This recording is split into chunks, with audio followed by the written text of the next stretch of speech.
Hello everyone, welcome back to the English session. We are going to continue direct indirect speech, interrogative sentences. Already, I have asked you a very simple question. When you are changing direct into indirect speech, and when there is a question in that, like this, where do you live? Asked the boy. Where do you live? Asked the boy is a question. Now, point number one, because this is a question, we use the word inquired. You can use the word inquired, or you're also welcome to use the word asked. Question number two, if there is a word like where, there are 9 words called WH verbs in English language. Why, what, where, when, and many more. So, whatever word is given there, you will directly use the word there. But do you observe something important here? In indirect speech, there is no that. Correct? Because if you remember in the earlier model where we have practiced how to change the statements into questions, we used that. But here, when you're changing a question into indirect speech, that is not used. Correct? That is point number 2. Now point number 3, what is the grammar here? What is the helping verb here? Do. Normally, do past tense is did. But when you're changing a question into indirect speech, do becomes we too. That is why here the verb is in the second form. So do or does becomes we too. So this is a very important point and a very interesting point also. Where do you live? Asked the boy. The boy inquired where I lived. The boy inquired where I lived. So there are 9 words like I have said. Why, what, where, when, who, how, whose, whom, which. Shall I repeat them? Yes, I will repeat them. Why, what, where, when, who, how, whose, whom, which. So these 9 words are called WH verbs. So whenever you find them in a question, you copy paste it. But remember, that is not used, and especially do or does becomes directly we too. I hope the point is clear. That is what I have mentioned here. But now, sometimes you will have WH questions. Sometimes you will have a question called yes or no question. Do you understand the difference between this and that? When you have WH question, the question starts with why, what, where, when, and so on. But if you have a question called yes or no question, where we use the question with a helping verb. See this example, then you will understand. She said, will you come for the party? She said, will you come for the party? If you see this question, you're changing this into indirect speech, then what happens is, she asked whether we would come for the party. So here, the same process happened. Will became would. So far, all is well. Will became would. So far, all is well. But the extra thing is, we use whether. You can use whether, you can use if. My dear friends, if or whether, basically, we call them conjunctions. Okay? If or whether, we call them conjunctions. Why do we use here if or whether? Why are we using here if or whether? The only reason why we use here if or whether is that it is a question where the answer can be yes or the answer can be no.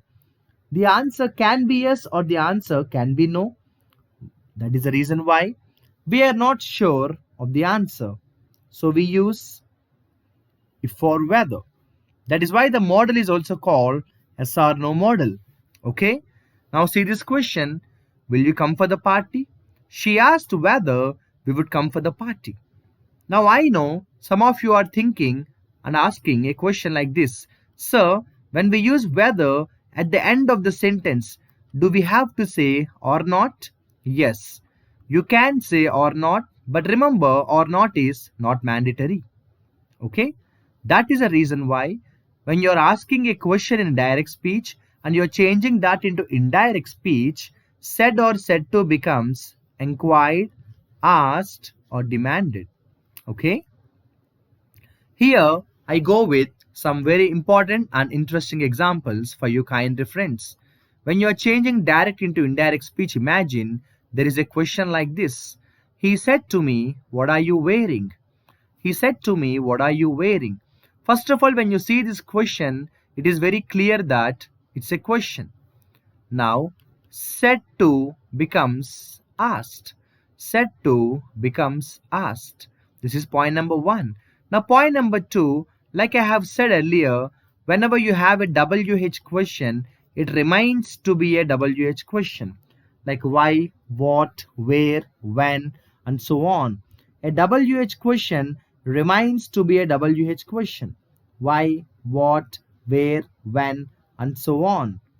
Now, if you see here, now, if you see here, what are you wearing? Now, are is the helping verb and you is the subject. Correct? Are is known as helping verb and you is known as subject. Always remember when you have helping verb and subject like this, and now when you're changing them into indirect speech, always do remember that helping verb and subject are naturally reversed. That is why here first comes subject, then comes helping verb. This is a very important model and very simple model for you to understand it.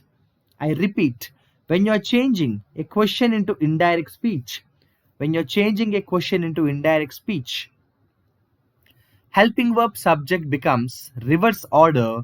That is, helping verb subject becomes subject helping verb. Okay. So he said to me, "What are you wearing?" He asked me what I was wearing. See, he asked me what I was wearing. 2 points to be noted, my dear friends. Point number one, subject, helping verb, subject are reversed. Point number two, are became was. Sir, I have a doubt, sir. Generally, are past tense is were. But why did you make was? You are right, my dear friends. Your doubt is a very sincere doubt. Very good doubt. Are becomes were generally. Generally, are becomes were. There is no doubt about it. But in certain cases, because of the fact that the subject is I should use was. Because I was is the right structure and I can't use I were. Did you understand this? Now, what happens? I have told you very clearly when direct becomes indirect speech, tenses change. So, tenses will change means helping verbs will change. That is okay. That is very clear. Helping verbs will change. That is very nice. But now the question is other than the helping verbs, will something else also change? Yes. They are known as modal verbs. So, this list of words, the list that I'm going to now share with you is a very important data to be remembered and noted. Can becomes could. So when direct speech becomes indirect speech, what happens is can becomes could. Similarly, may becomes might. Okay. Now this is the point which is not known to many people. So let's not make that mistake. Must becomes had to or must becomes would have to. Okay. Like this, can becomes could, may becomes might, must becomes had to, or must becomes would have to. Based on this, let's practice some wonderful, easy but important examples. Direct speech. She said she can dance. Now, my dear friends, it is a very simple statement. So, point number one, said becomes said that, can becomes could. She said that she could dance. Point number two, she said, I may buy a dress. This is also a very simple statement. So here, may becomes might. So the answer is, she said that she might buy a dress. She said that she might buy a dress. Third one, Rama said, I must complete the assignment. Rama said, I must complete the assignment. Now what happens? It becomes into indirect speech. Rama said that he had to complete the assignment. He had to complete the assignment. So, like this, can becomes could is a very important model. May becomes might is a very important model. Must becomes had to is a very important point. Now, some people ask question like this, sir, what if the direct speech has could, direct speech has would, direct speech has should, might and ought to? What if the direct speech already has these words? Then don't worry, the same words can be repeated. That is the reason why they don't change.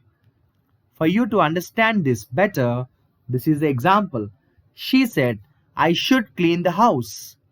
I should clean the house. Now have a look at this example. She said that she should clean the house.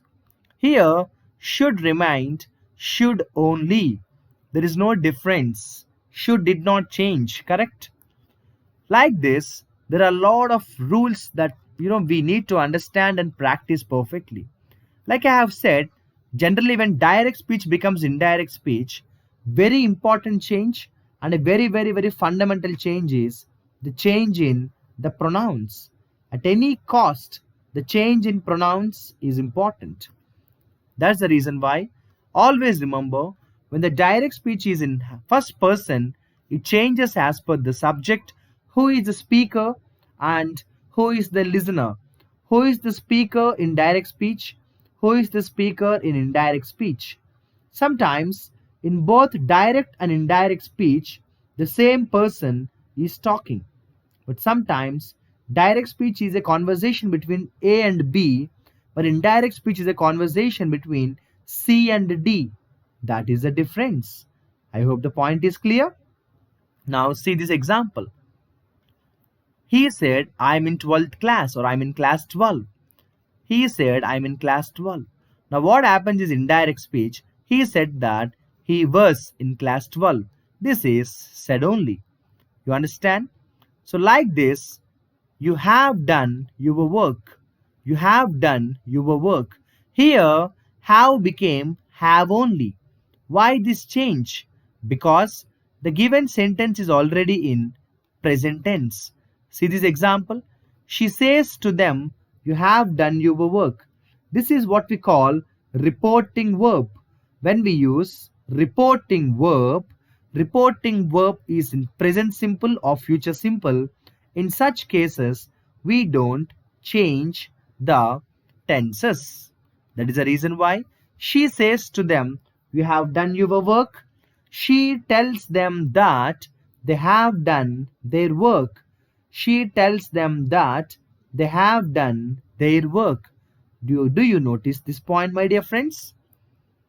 That is the reason why the third person usually doesn't change. If the direct speech has already a person known as third person means he, she, it, or they. If the direct speech has a third person as a speaker, we do not know who this third person is. We do not know who this third person is. So, what happens is, third person remains only the third person. See this question. He says she dances well. He says she dances well. So, she is she only. As we do not know who this she is, as we do not have any information about the speaker, then what happens is we don't change it into any other pronoun. She says she dances well. She says that, or he says that she dances well. Now you can ask me a question. So why dances is dances only? Because, do you remember the point? Says is in present simple. So if the reporting verb is in present simple or future simple, then what happens is the tense cannot be changed. So says remains says only. Now sometimes what happens is the direct speech you will have some questions, not exactly the direct questions, but sometimes what happens is you will have request or order or command and so on. Take this example. Before we look at the example, understand this. Indirect speech is supported like this. See, you will have request, you will have command, you will have wish, or you will have exclamation. Then what happens is this. Indirect speech is supported by request, order, suggestion. Forbid or forbade is used for negative sentences. Okay. Now have a look at this example. Before we look at the example, this is what we call imperative mood. Okay, this is what we call imperative mood in the direct speech. See this example. She said to her, please complete it. She said to her, please complete it. Now, this is a direct indication that the sentence is in a requesting format. So, please complete it. It becomes, she requested her to complete it.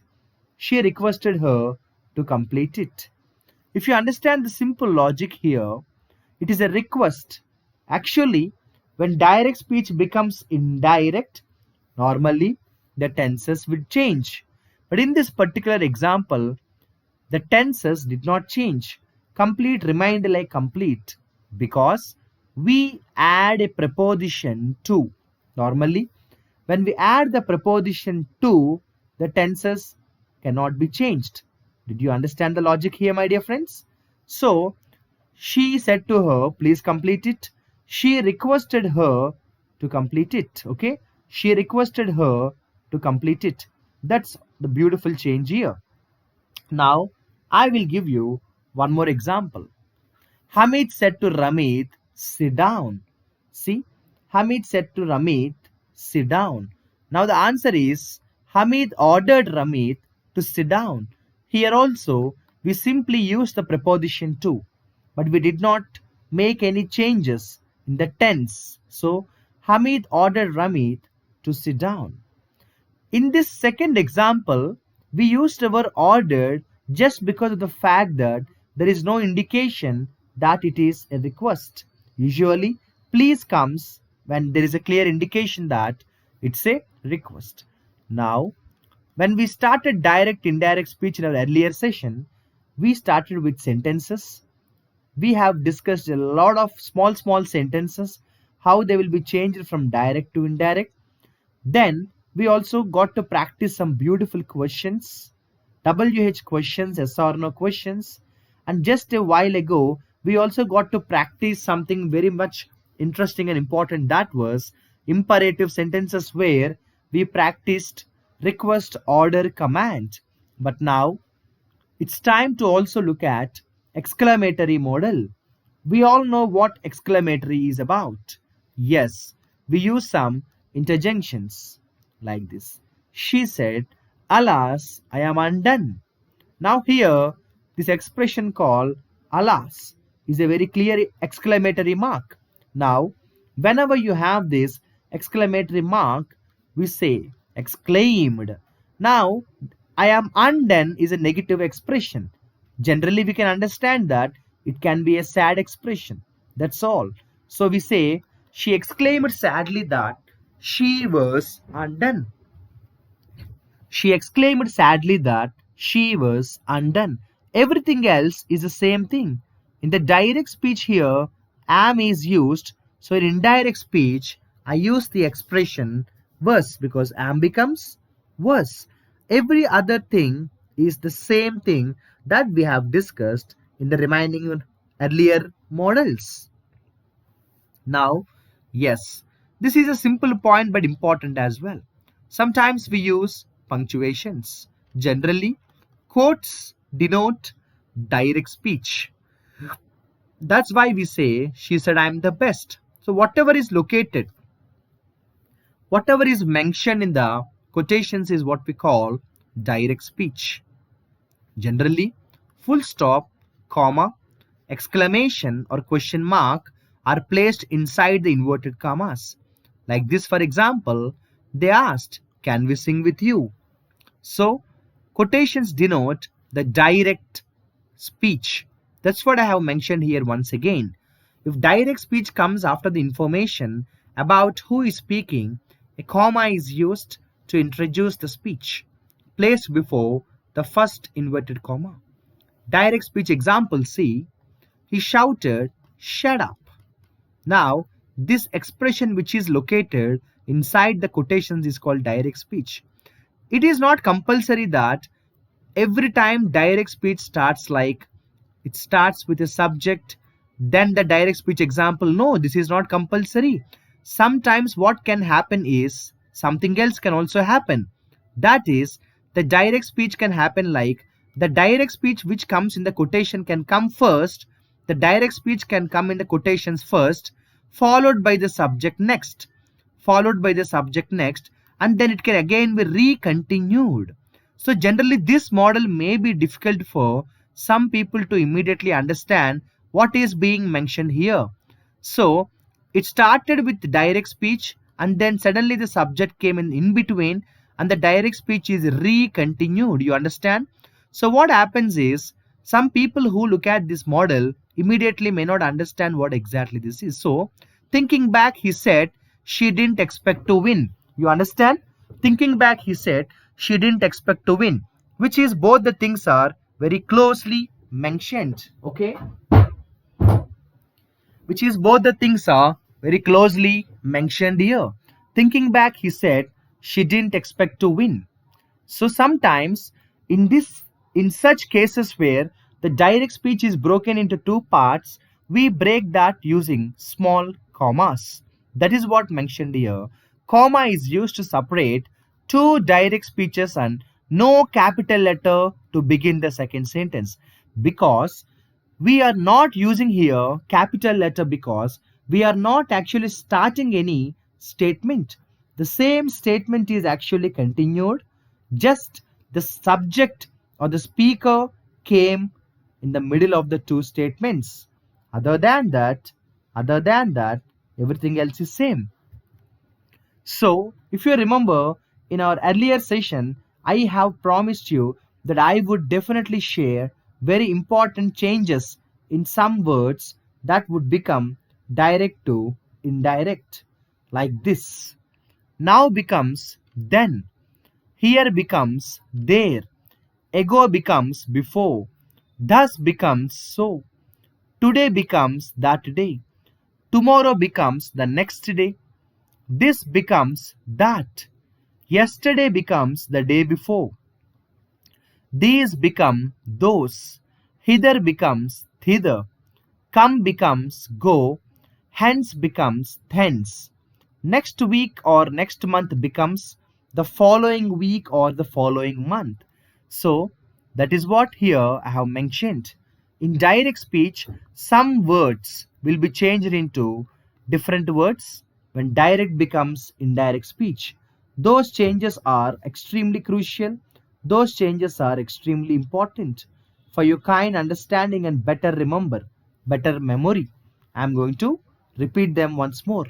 Now becomes then, here becomes there, ago becomes before, thus becomes so, today becomes that day, tomorrow becomes the next day, this becomes that, yesterday becomes the day before, these becomes those, hither becomes thither, come becomes go, hence becomes thence, next week or next month becomes the following week or the following month. Like this, see for example, see this example. He said his brother came yesterday. He said his brother came yesterday. Now, if you're changing this into indirect speech, what happens is he said that his brother had come the day before. There are two things here for you to note down. One, came becomes had come, because when direct speech becomes indirect speech, simple past becomes past perfect. What is simple past? V2. What is past perfect? Had plus V3. So when direct becomes indirect speech, V2 becomes had plus V3. That's what mentioned here. So he said that his brother had come. Now yesterday. Yesterday becomes the day before. Like I have mentioned the list of the words, very important words you must remember. Yesterday becomes the day before yesterday. Yesterday becomes the day before yesterday. Likewise, tomorrow becomes the next day or the following day. So these words, the change is very, very, very, very important.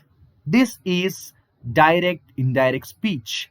You can ask me, so why these changes would happen? Because when direct speech is actually becoming indirect speech, there is a change of time. So naturally, when there is a change of time, yes, the things would change accordingly, my dear friends. I hope the point is clear to all of you.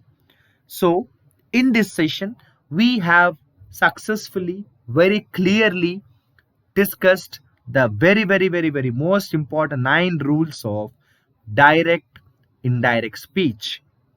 I hope everybody understood the session clearly. I hope everybody understood the rules properly. In our next video, we are going to do some exercises and examples on direct, indirect speech. Wish you good luck and all the best.